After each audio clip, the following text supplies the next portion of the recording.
Hi T, Coach Alexa here.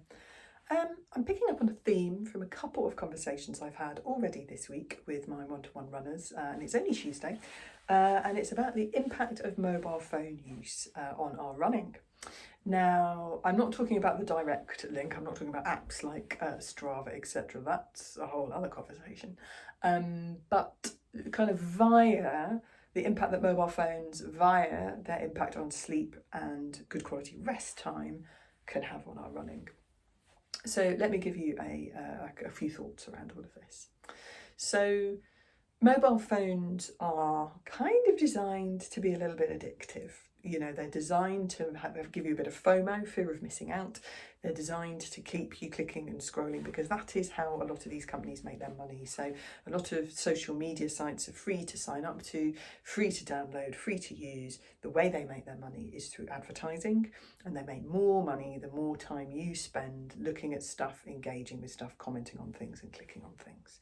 So they are very cleverly designed to encourage that sort of behaviour, which is why you can spend ages scrolling on your phone, look up and realise that, oh my goodness, 20 minutes is gone. What on earth have I done for that amount of time?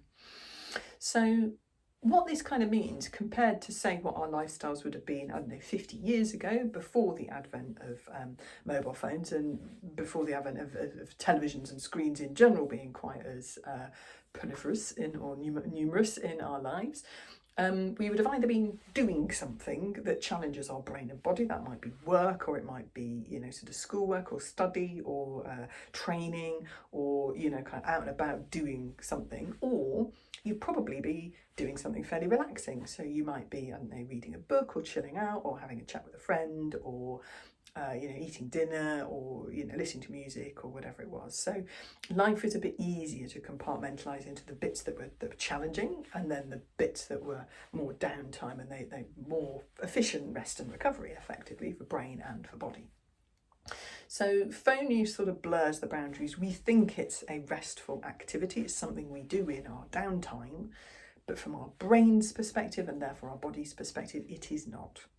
You are not getting the benefits of genuine, inactive, calming rest time that you would from reading a good book, watching a good but calm, not scary or crazy or, at the moment, political or sad television programme.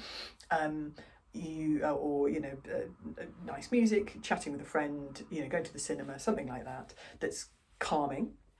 Scrolling on and interacting with particularly social media related stuff on your phone, or reading news websites, etc., does not fit into that box. It's very sort of engaging and awakening, and also sort of frustrating and sometimes emotional for our brain, so we don't get that recovery benefit from our rest time when we use our mobile phones. The other impact that they have is on our sleep. So phone screens, tablet screens, and even television screens to a much lower extent emit a form of blue light that can trick our brains, our eyeballs, that it is lighter than it is. It's basically like a form of daylight that they sense, and therefore it interrupts the natural reduction in the stay awake hormone and the increase of the go to sleep hormone throughout the evening.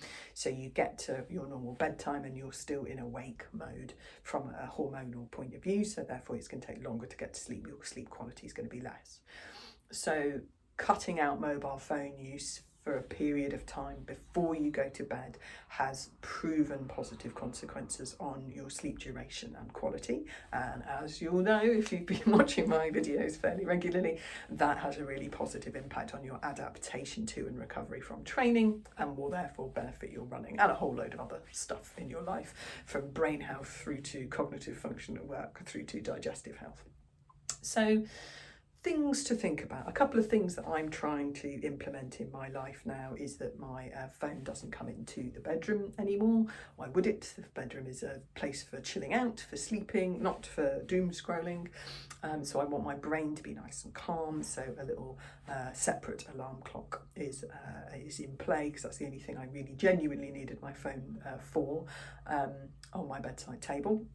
And the other one is having a cut-off in the evening, by which the phone goes over to the other side of the room, away from the sofa and the dining table, so that I'm not tempted to scroll through it endlessly, looking at stuff in those couple of hours before I go to bed. Phones are amazing. They're such a wealth of technology. They're super, super useful. So I'm not saying throw them away and don't use them at all. I'm merely pointing out that lots of phone use, and the screen time app can be quite enlightening if it's built into your phone. Lots of use when you are just looking at social media. There's no really value really to what you're doing. You just kind of get sucked in by the way they've developed the app.